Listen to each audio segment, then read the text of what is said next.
All right, it's now 6:30. This is Morning Express, and it's time for us to look at what's making headlines in the dailies this morning. Joining me to have that conversation, well, I'm joined by Barak Muluka, who is the Secretary General for ANC. Good morning, and thank you for joining us. I'm also joined by Honorable David Ole Sangok, who is the nominated Member of Parliament. Mheshimiwa karibu sana. Asante. And straight to look at what's making headlines. We start off with Standard, and the headline is how opposition Member of Parliament survived hitman's bullet. And this is, it almost sounds like a script of a movie. When you hear what happened, he stopped over at a place just to take some refreshments. Then he sends his driver to the vehicle to go and start the car, and the driver is shot in the head. These people realize that that's not the person they wanted to kill, so they go into the restaurant and look for him. The magazine from the gun falls off, and as a result, the manager of the restaurant puts off the lights, and that seems to be the thing that saves the Mheshimiwa. Barak Muluka, sounds like a movie. It sounds like a horror movie, not just a movie. Some movies make us happy. This one here, despite the cheerful ending for the MP, I think that was Honorable Kibunguchy. Yes. We recognize that this is not a reality show. This is something that's very real in a very frightful way. There's a driver. We know what happened to him.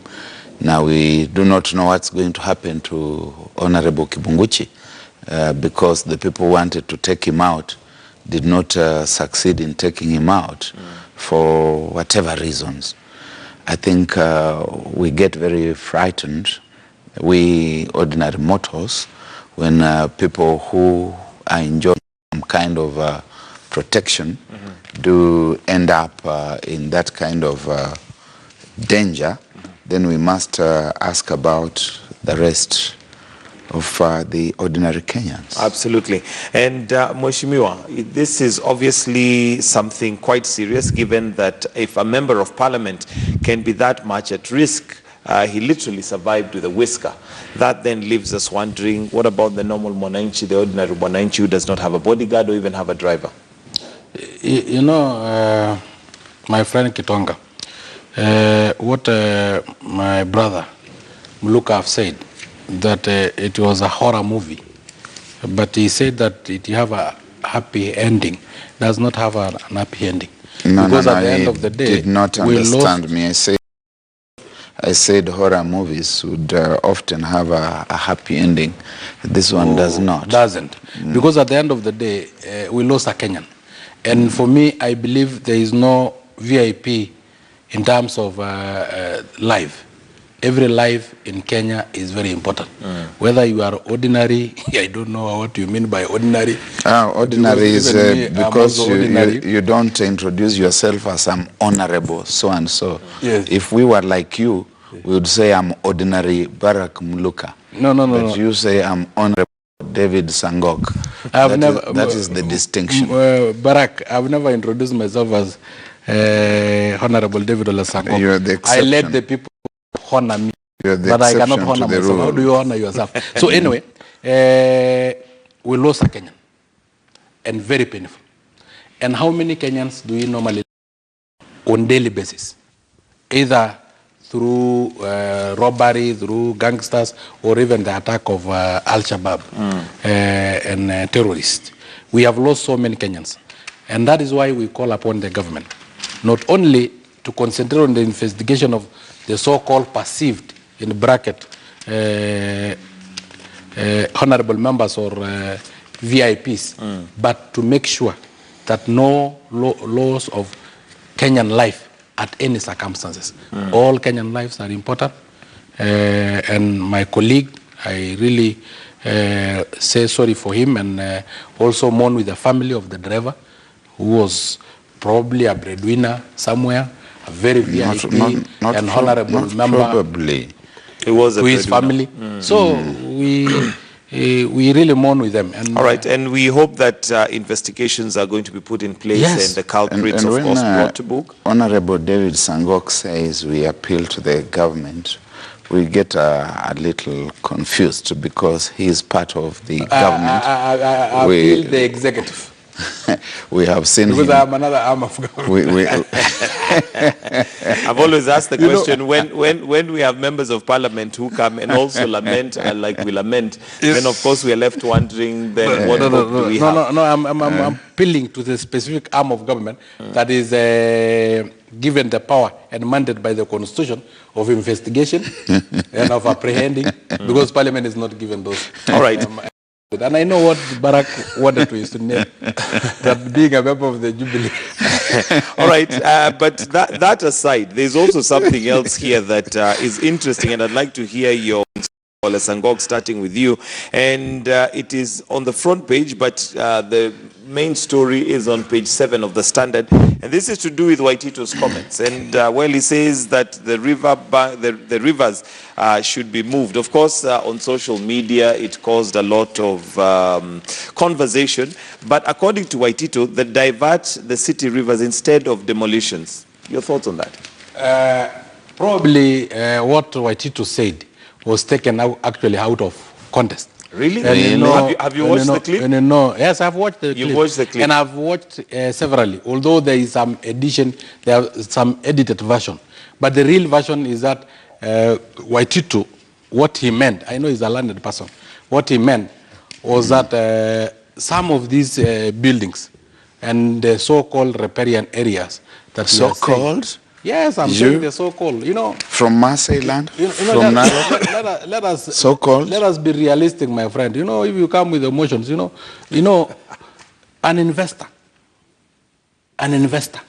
is somebody who employs a lot of people. A grabber. And for me, no, you are now becoming so emotional. But Ole Sangok, the question here is on riparian land. But before, if it is can you give me some time to explain? Okay. English Point Marina is on top of our ocean. Is that not riparian area?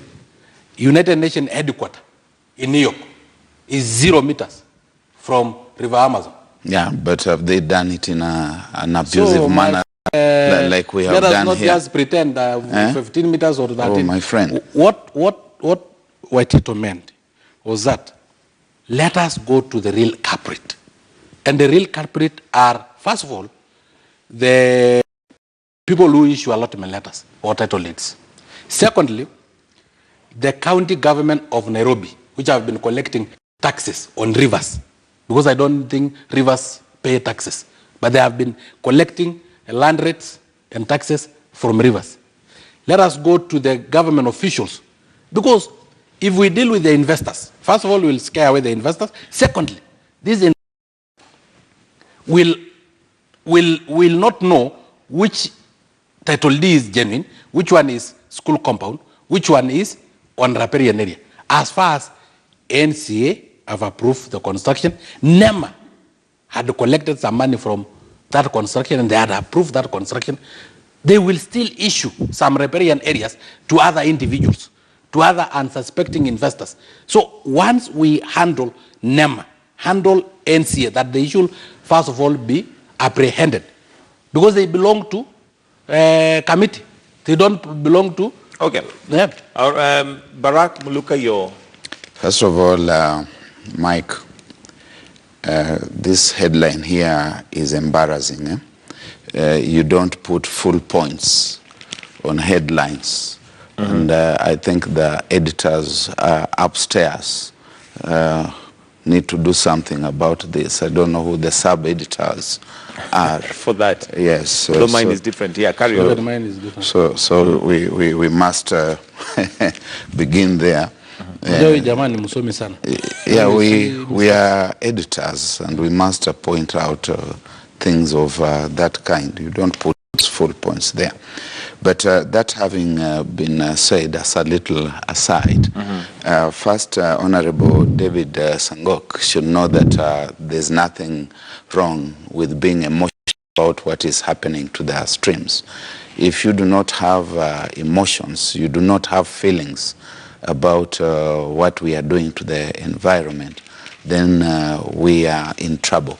We must be emotional about it, and we must also be rational about it. Yes. We must blend those two. But if there are people who have done the wrong things, they have stolen land, they have even stolen the money that they have used to do the so. You do not just say, let us allow them to get away with it scot-free. We must ask ourselves about the long-term impact of some of these things we've been doing to the environment over the years. The president has come out very clearly, and I would be interested to hear what Mheshimiwa's position is on this. He's stated that he's losing friends, and that regardless what happening will go on. Now, this is the sort of thing that Kenyans have been asking for a very long time. When we are going to have at the very top someone who is willing to crack down upon the malefactors without caring whether they are his friends, family, or whatever. That very painful moment must. And when someone tells us to change the course of the rivers, we don't know whether we are going to do it at source or where. But we have heard, have we not, that Honorable the governor of Kiambu, Ferdinand Waititu, we have heard, have we not, that he swam all the way from Kenya to India before he even got to get his further education. No, those are further education. And so if he was capable of doing that, he might just have the capacity to move the course of a river from its regular gradient to something else. And Mheshimiwa Sangok might help him. No, I don't know. So Mheshimiwa Sangok, are you saying that you're not in support of the demolition that's going on, and are you saying that we should be looking for alternatives despite the fact that these buildings are on riparian land? The reason why they're being destroyed is because they're on land that they should not be. I'm in total support of the president, and that should go. But not of I'm in total support of demolitions. But my question is, this building was not built inside a pocket, somebody's pocket. It was being built, and there is people whom we pay using our taxes to regulate on these buildings, to see and to approve these buildings. NEMA have approved this building. The City Council of Nairobi then approved this building.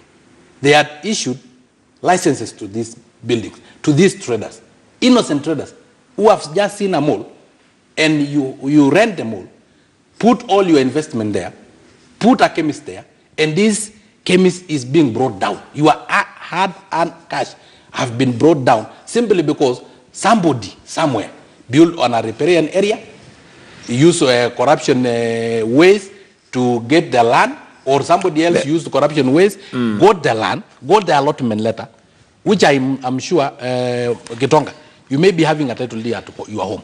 You may be having an allotment letter at your home. Supposing today you are told that title deed from the government, if you handle stolen property, you handle stolen stuff, it doesn't matter.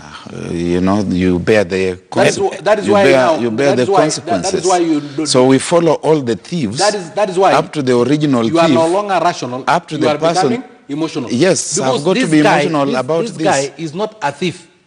No, but he has I think let's separate issues here. There are certainly traders and businessmen who've been caught in between. Yes. And there are those, for instance, who are renting those malls. They may not even be aware. They may not know. Thieves? No, they're not. And they can always go somewhere else.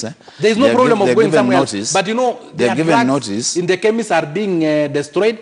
Their property is being destroyed. You are being emotional. No, I'm not being emotional. As an know how hard it is. No, I think there are two separate issues here. We do have the investors who've possibly rented in those malls, yes, and those are being caught in the crossfire. However, unfortunately, there has to be a beginning somewhere, and the beginning might be at the point where the buildings are being brought down. And it is possible that the landlords of these malls have received notice but have not informed. And what was the investors. So difficult in bringing the bulldozers next to the building, tell people, okay, we are now ready to move in. We give you 1 day, 2 days, just remove your property. You know, some of us are emotional because probably you are not an investor and you don't know how difficult it takes to own some property. All right, I think we'll settle that on the point that you are for the demolitions, but maybe not for the way they've been done. But not the way they have been done. So do you agree with Waitito then an alternative would have been to move the river? How do you move a river? Okay. I know faith can move mountains, but even the Bible does not say faith can move even rivers. It does not even move a stream, even faith itself. So, of course, Waitito was put out of context. I don't know what he meant. Because to me, I don't think a normal human being can really say, move this okay, river. At least we've shifted. We started with you defending. What I'm telling you, some of these buildings, and I have given you an example, of the United Nations headquarters being 0 meters from River Amazon. I have told you English Point Marina in Mombasa, which is hanging on top of the ocean. The issue is that let us have I have also given you a lake in Geneva, which is in the middle of the city, and the buildings are surrounding the city. In fact, the most expensive hotels are the ones that are on the beach. Close. So let us just maintain our environment. They are on the waterfront, yes, which is very different from the kinds of. In fact, they already divert the river because that thing is done on the gradient where the river is supposed to flow. And we have seen even some of these things, the rivers anyway, bringing them down. How many times have we seen Nairobi River here bringing structures down? And that is why I was talking of whether we remove what I was talking about, NEMA, National Construction Authorities, and even the county government. Let us advise these investors before they put on their buildings. And because the building is not built inside a pocket, it is something that we can see, and we are paying people. Let us stop that building just from the time it is started. Somebody start construction, let NEMA be serious, and the only way they can be serious, if today officials of NEMA are in jail. Well, we certainly, I think we're in agreement. County government are in jail. We're in agreement that after the demolition, it doesn't stop with just the building. Yes. But there are those who approved, there are those who would approve again, and I think let's leave that settled. And they should have been, not after, they should have been in before. And then the building is brought down when the official of NEMA, the official of National Construction Authority, the official of county government of Nairobi, which have been collecting rent. How do you collect rent from the river if it is a river? And that's why the river pay rent. and that's why we have you as a member of parliament representing the people. So we are sure that our buildings and our environment is safe in your hands. The environment will be more than 100%. That is why I agree. I love the environment. In fact, that's a message normally. I love the environment more than the late Wangari Maathai. But I also respect investors. Okay. Because there are people who move our economy. All right, we'll settle that on that, and do get yourself a copy of the dailies to find out the details of what Ferdinand Waitito, who is the governor for Kiambu County, had to say in regards to the demolitions. And he was not for the demolitions, but rather that the rivers should be moved. How that will be done remains a mystery. Now, let's move on to page 6, where we have a story. Swazuri to stay out of office, and this, of course, is the war. Barack Muluka. This has been a consistent, following of Uhuru's orders that there must be a change in the way we look at things. And we now, NLC chair basically had been arrested but released on bail. Your thoughts on what's happening in terms of corruption and what, I think more importantly, you would want to see, because the arrests are one thing, but we need to move that also to another level. Yes, you're indeed right, Mike. The process seems to have begun, and I repeat what I stated earlier, that we have always said that let us have at the very top political will. If there is no political will, then we labor in vain in our so-called war against corruption. And we have witnessed that there seems to be emerging a new Uhuru. And you remember I keep saying here that as ANC, as the opposition, whenever something good is happening within government or around government, we will hail it and say that this is the right thing. But we cannot stop there and rest on our laurels and say now, glory, hallelujah, something good is happening. We must watch the next institution. And the next institution becomes obviously the investigative and prosecutorial authorities, because sometimes when the goodwill is there, they will also do some shoddy stuff. And after that shoddy stuff has been done, it will not stand before the judiciary. But it's also possible in certain contexts that even when the prosecution has done a good job, other forces may still come in the picture. So we still are several steps away. This is, by the way, not saying that Swazuri is necessarily guilty as accused. But he's there, his innocence is of course presumed, yet we can also not ignore the reality that certain things have happened the wrong way within his watch, and we will be waiting to see. Hear the whole thing to its logical end. Sankok? Yeah, you know, let us accept the truth and always speak the truth. First, the leadership of President Uhuru Muigai Kenyatta have been fighting corruption ever since. Let us not bring in sycophants, yeah? You see, even as a member of the opposition... Did I interfere with you when you were talking? Yes, in a sense you did. In a sense you have to speak the truth. In a sense you did, but just carry on. All right, allow him to finish. So, Uhuru Muigai Kenyatta have been fighting graft ever since he entered office. Because it is only in the Jubilee administration where cabinet secretaries were forced to step aside, principal secretaries were forced to step aside. But now, our problem... And you see, he says what is not true, and I'm allowed, suppose just keep quiet. I'll give you everybody. As another arm of government. You know, Barack is so much excited, you know, being also on the call, on opposition every now and then. They also affect some level of mentality and intellect. Let me tell you, my brother. So, even Parliament have set out rules and laws and legislative framework that are enough to apprehend all the thieves and all the looters of public funds. But where we have been failing, not even investigative arm. No. Where we have been failing, and let's speak the truth, is the courts. Because imagine, somebody by the name Zomo slapped his wife a bit and dealt with just that normal family affair. He was taken to court. You think slapping a wife? The following day. Slapping a wife is a... No, relax, Barack, bana. You know, you see, of being in opposition. This gentleman is getting away with... Now, he was taken to court. Within 3 days, we know how many years he will spend in jail. Okay, 12 years. Somebody slaughtered a cat. Within 1 day, we already know how many years he will be in jail. Another girl with 24 years had a relationship with a 16-year boy.